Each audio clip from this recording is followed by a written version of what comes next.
अब हम दूसरा प्रश्न लेते हैं। कुएं में उतरकर चिट्टियों को निकालने संबंधी साहसिक वर्णन को अपने शब्दों में लिखिए। मतलब जैसे ही लेखक कुएं में उतरे तो लेखक ने क्या क्या किया, उनका जो साहस भरा वर्णन है वो हमें बताना है इस प्रश्न में। हमने देखा कि लेखक उतरते समय कोई रस्सी उनके पास नहीं थी, तो इसलिए उन्होंने खुद की धोती, अपने भाई की धोती, कानों को बांधने के लिए जो कपड़े लाए थे वो, ऐसे सब 5 कपड़े मिलाकर उन्होंने रस्सी बनाई और उस बनाई हुई रस्सी के माध्यम से वह नीचे उतरे। फिर नीचे उतरकर उस सांप से बचकर उन्होंने चिट्ठियां निकाली, फिर अपने डंडे को भी निकाला। वो किस तरह से निकाला वह वर्णन हमें इस प्रश्न में बताना है। पहले तो उन्होंने क्या किया, सांप से बचने के लिए उन्होंने सांप का ध्यान भटकने के लिए कुछ मिट्टी को लिया, फिर सांप की दूसरी तरफ फेंक दी वो मिट्टी, ताकि सांप का ध्यान उधर जाए। फिर जैसे ही सांप वहां गया तो उन्होंने तुरंत वह चिट्ठियां उठाई। बाद में उन्होंने डंडे का भी इस्तेमाल किया, डंडे को भी दूसरी तरफ आवाज लगाई डंडे की, ताकि सांप का ध्यान भी उधर जा सके और लेखक अपना कार्य आसानी से कर सके। लेखक अभी 11 वर्ष का किशोर था। उसका 8 वर्षीय भाई उसके साथ था। उसकी जरूरी चिट्ठियां कुएं में गिर गई थी। कुएं में एक सांप था। लेखक ने संकल्प किया कि वह सांप को मारकर चिट्ठियां बाहर निकाल लाएगा।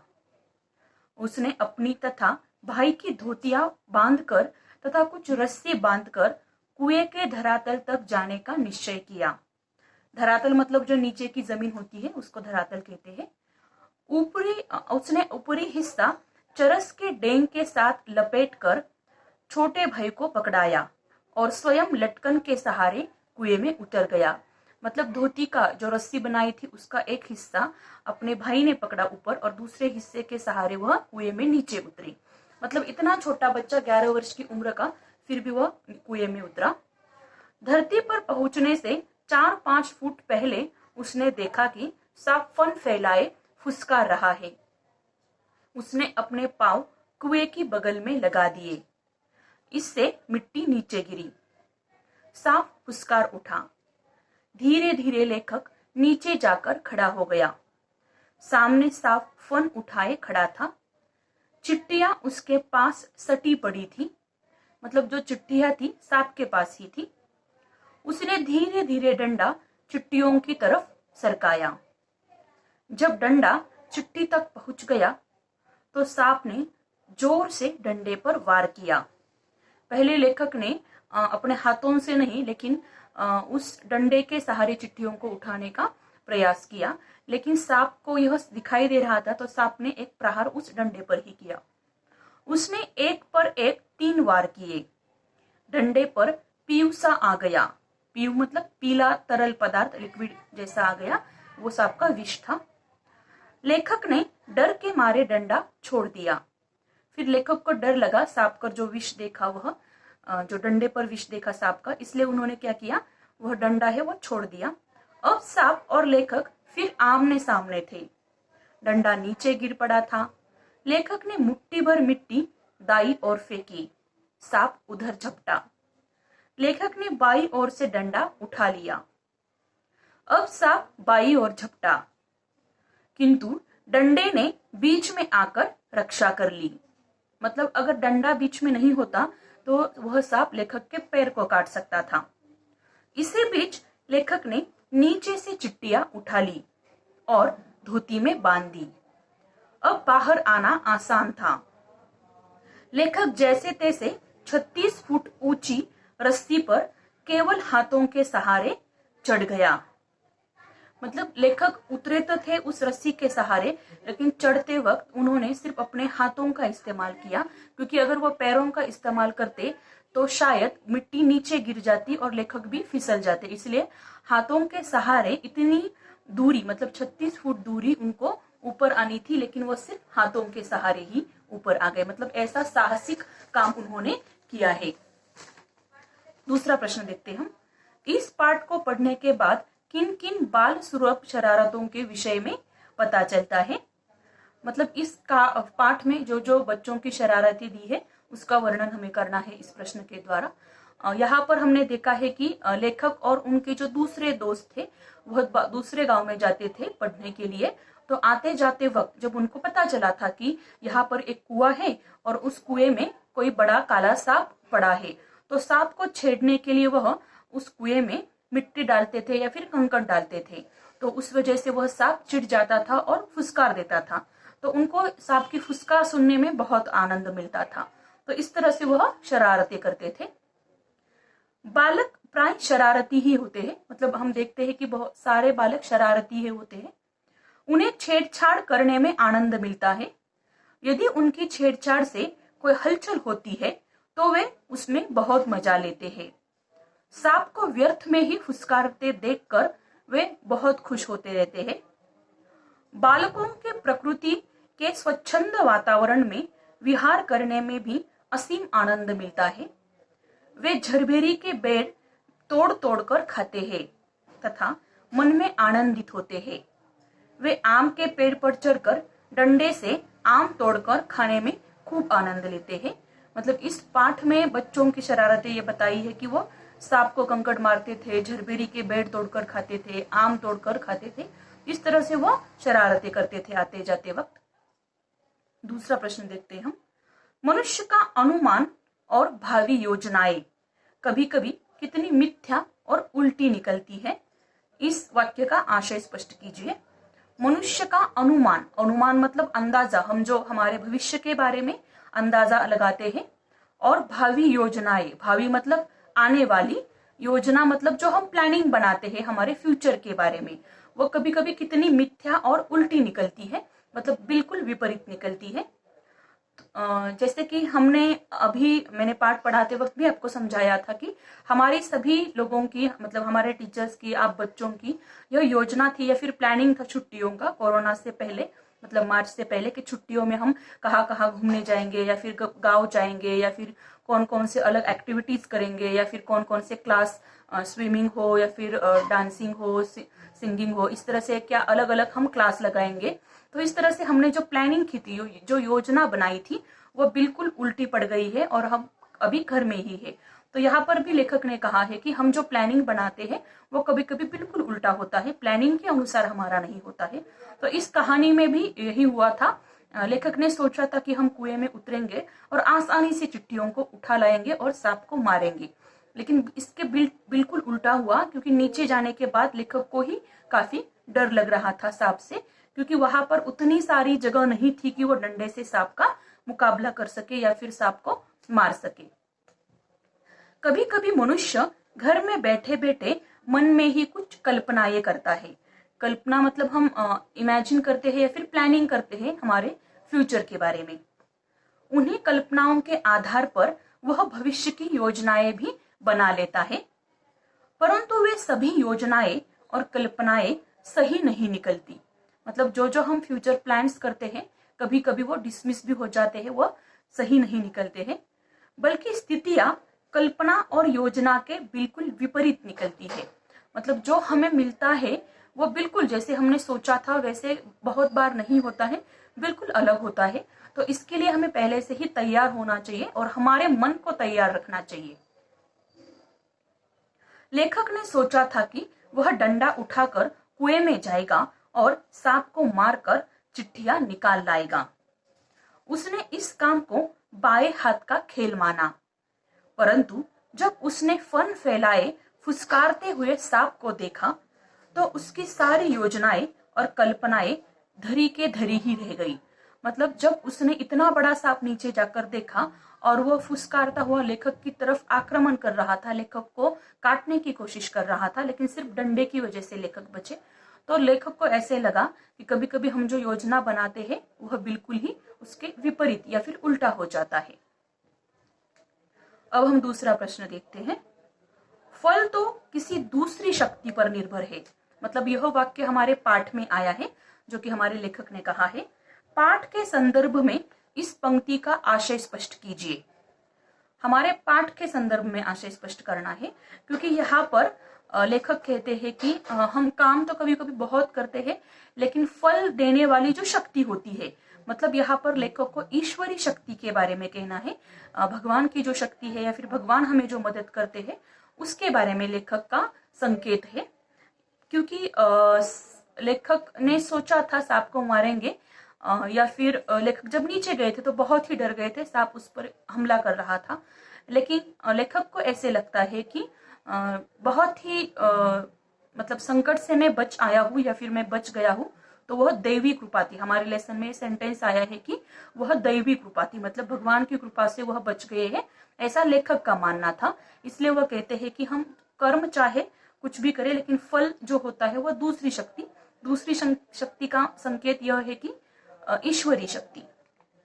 लेखक ने कुएं से चिट्ठियां निकालने के लिए कुएं में उतरने का दृढ़ निश्चय कर लिया। इस दृढ़ निश्चय के सामने फल की चिंता समाप्त हो गई। उसे लगा कि कुएं में उतरने तथा सांप से लड़ने का फल क्या होगा, वह सोचना उसका काम नहीं है। परिणाम तो प्रभु इच्छा पर निर्भर है। इसलिए वह फल की चिंता छोड़कर कुएं में घुस गया।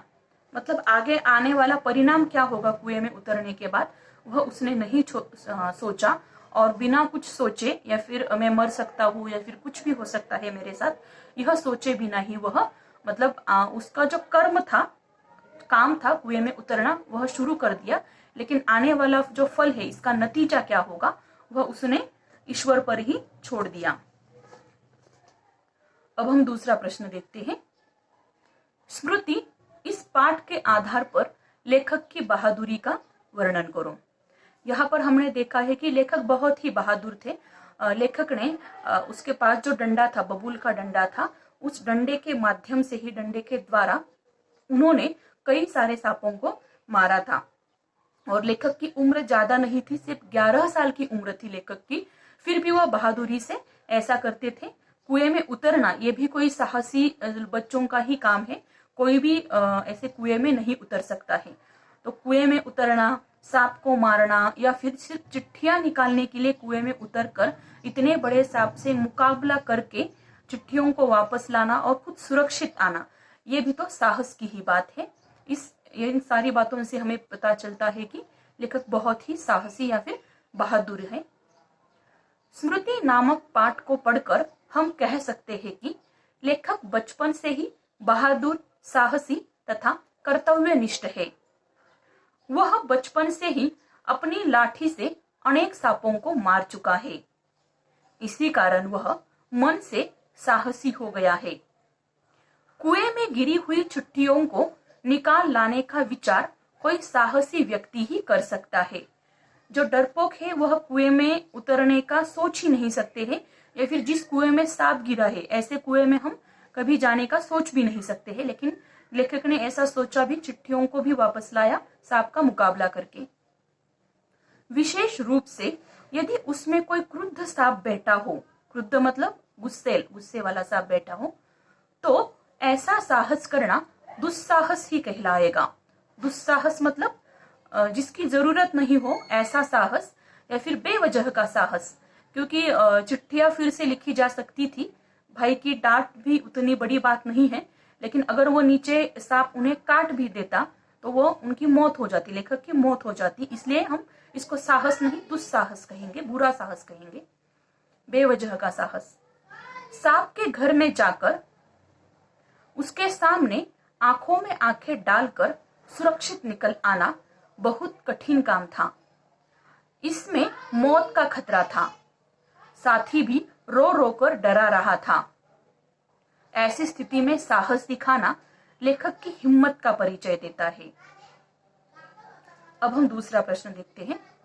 हर बात के लिए जीवन को दांव पर नहीं लगाया जा सकता, फिर भी साहस के सहारे कठिन काम सरल हो जाते हैं। स्मृति, इस कहानी के आधार पर स्पष्ट कीजिए। हर बात के लिए जीवन को दांव पर नहीं लगाया जा सकता, फिर भी साहस के सहारे कठिन काम सरल हो जाते हैं। मतलब हर बात के लिए, किसी भी छोटी मोटी बात के लिए, मतलब जैसे लेखक ने सिर्फ चिट्ठियों के लिए खुद की जान खतरे में डाली, ये अच्छी बात नहीं है। ऐसे बातों के लिए या फिर ऐसे छोटे मोटे कामों के लिए खुद का जीवन दांव पर लगाना ये अच्छी बात नहीं है। लेकिन कभी कभी साहस की भी जरूरत होती है कुछ काम करने के लिए। यह बात ठीक है कि साहसी मनुष्य अवसर आने पर अपने जीवन को दांव पर लगा देते हैं। यह सच्चे साहस की पहचान भी है। परंतु हर छोटे मोटे काम के लिए खुद को मौत के मुंह में ढकेलना सिर्फ मूर्खता है या फिर नादानी है, वो कोई बहादुरी या फिर होशियारी नहीं है। यदि कोई व्यक्ति ऐसी नादानी करने की ठान ले तो उसे साहस से पूरा किया जा सकता है। स्मृति कहानी के जो नायक है, उन्होंने चिट्टियों के लिए अपनी जान को भी जोखिम में डाल दिया। यह काम उसके लिए दुस्साहस था, मतलब बुरा साहस था, असंभव नहीं था। मतलब ये साहस का काम था लेकिन असंभव नहीं था, क्योंकि पहले लेखक ने कई सारे सांपों को मारा था, लेकिन वह जमीन पर मारा था, किसी कुएं में उतरकर नहीं मारा था। बचपन में सांपों को मारते मारते वह निर्भीक हो चुका था। निर्भीक मतलब बिल्कुल ही निडर, किसी से डरते नहीं थे। इसीलिए उसने कुएं में से चिट्ठियां निकालने का कठिन काम साध लिया। न तो वह घबराया और न ही हाय हाय की। उसने अपनी हिम्मत और युक्ति से यह काम कर दिखाया। मतलब यह जो लेखक है, उन्होंने सिर्फ युक्ति से, सिर्फ साहस से नहीं या फिर सिर्फ शक्ति से नहीं, लेकिन युक्ति का भी प्रयोग करके अपना जो कार्य है, सांप से बचकर निकले और चिट्ठियों को भी लाया, इस काम में उन्होंने साहस तो दिखाया, इसके साथ साथ युक्ति भी दिखाई कि सांप का ध्यान भटकने के लिए उन्होंने मिट्टी उठाई, साइड में डाल दी, या फिर डंडे की आवाज साइड में कर ली ताकि सांप दूसरी ओर चला जाए। मतलब इस तरह से उन्होंने अपने युक्ति का या फिर बुद्धि का भी उपयोग किया। अब हम अगला प्रश्न देखते हैं। लेखक का युक्ति कौशल्य प्रशंसनीय है, सिद्ध कीजिए। मतलब लेखक का युक्ति कौशल्य मतलब युक्ति या फिर बुद्धि जो लगाई थी उन्होंने, वह भी प्रशंसनीय है, उसकी हमें प्रशंसा, तारीफ करनी चाहिए। क्योंकि हमने पाठ में देखा है कि सिर्फ उन्होंने शक्ति के सहारे नहीं जीता यह युद्ध, अपनी बुद्धि का भी इस्तेमाल किया और अपनी बुद्धि के जरिए उन्होंने सांप का ध्यान भटकने की सोची और सांप का ध्यान भटका भी, इसलिए लेखक ने तुरंत चिट्ठियां उठा ली और वह ऊपर चले आए। लेखक की बुद्धि उपजाऊ है, वह परिस्थिति आने पर नए नए उपाय खोजने में सक्षम है। मतलब लेखक की बुद्धि अच्छी है, अगर परिस्थिति मतलब कोई संकट आता है उनके ऊपर तो उसको कैसे दूर करना चाहिए, यह उसका समाधान खोजने में, उसका सोल्यूशन खोजने में लेखक सक्षम है। जैसे ही उसकी चिट्ठियां कुएं में गिरती है, उसकी बुद्धि नए नए उपाय खोजने में लग जाती है। हमने देखा सिर्फ लेखक के भाई रो रहे थे जैसे ही चिट्ठियां नीचे गिरी, लेकिन लेखक को रोना नहीं आया। उन्होंने अपनी धोती निकाली, भाई की धोती निकाली, जो कान को बांधने के लिए जो कपड़ा था और 2 कपड़े थे, ऐसे कपड़ों को एक दूसरे से बांधकर रस्सी बनाई। मतलब तुरंत दिमाग लगाने के लिए वह लग गए, लेकिन उन्होंने रोना शुरू नहीं किया था। पहले वह भाई की मार से बचने के तरीका खोजते हैं, फिर उसे जिम्मेदारी की भावना प्रेरित करती है। मतलब देखो, पहले वो सोचते हैं कि पहला डर होता है कि भाई मारेंगे, फिर दूसरा होता है कि नहीं, मेरी ये जिम्मेदारी है, अगर भाई ने मुझे ये चिट्ठियां डाक खाने में डालने के लिए दी है तो मेरी जिम्मेदारी है कि मैं उसको डाक खाने में डाल के रहूं। वह संकल्प करता है कि वह उन चिट्ठियों को बाहर लाकर रहेगा। तब वह युक्ति से 5 धोतियों को इकट्ठा करता है, उन्हें आपस में बांधता है, उन्हें रस्सी के साथ बांधकर इतना लंबा करता है कि वे नीचे तक चली जाए। नीचे सांप के डंक से बचने के लिए भी उसने अनेक युक्तियों का सहारा लिया। पहले कुएं की बगल से मिट्टी गिराई, फिर डंडे से चिट्ठी को सरकाया। डंडा छूट जाने पर हाथ से मिट्टी लेकर उसे दाई दिशा में फेंका। सांप दाई दिशा में सरका तो बाई ओर से उसने डंडा उठा लिया। सांप का आसन बदला, आसन मतलब स्थिति, जहां पर लेखक खड़े थे और जहां पर सांप था, तो दोनों, पहले सांप ने अपनी जगह बदल दी तो लेखक ने भी अपनी जगह बदल दी। सांप का आसन बदला तो उसने चिट्ठियां समेट ली, उन चिट्ठियों को धोतियों में बांध दिया। इस प्रकार उसने युक्तियों का सहारा लेकर काम पूरा किया।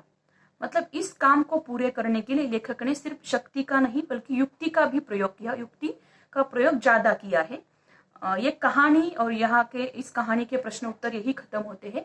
और इस कहानी के माध्यम से हमें यह सीख मिलती है कि साहसी होना अच्छी बात है, लेकिन साहस सही जगह पर दिखाना चाहिए, जहां पर हमारी जान खतरे में जा सकती है, जहां पर हमारी जान को बेवजह खतरा हो सकता है, ऐसे जगह पर या फिर ऐसे साहस से हमें बचना चाहिए। अगर हाँ किसी के हमें किसी की मदद करनी है, किसी को बचाना है, तो ऐसे कामों में हम जरूर साहसी बन सकते हैं। वहां पर हम साहस का उपयोग करके दूसरों को बचा सकते हैं। यहाँ ऐसी जगह पर साहस दिखाना अच्छी बात है, लेकिन छोटी मोटी बातों के लिए अपनी जान को खतरे में डालना ये बहुत ही बुरी बात है, क्योंकि हमारी जान पर बहुत सारे लोग निर्भर होते हैं, या फिर हमारी जान बहुत सारे लोगों को प्रिय होती है, जैसे कि हमारे माता पिता है, हमारे फैमिली मेंबर्स है। तो इसीलिए खुद की जान को खतरे में बेवजह नहीं डालना चाहिए। हाँ, जहां जरूरत है, मतलब किसी को बचाना है, तो ऐसे कामों में हम हमारा साहस जरूर दिखा सकते हैं। लेकिन सिर्फ स्टंट दिखाने के लिए या फिर लोगों को दिखाने के लिए, सेल्फीज लेने के लिए कई सारे बच्चे कहीं पहाड़ पर चढ़ते हैं या फिर समुद्र के बहुत अंदर चले जाते हैं। तो ऐसे बेवजह का साहस नहीं दिखाना चाहिए, सुरक्षित रहना चाहिए। ऐसा इस कहानी के माध्यम से हमें सीख मिलती है।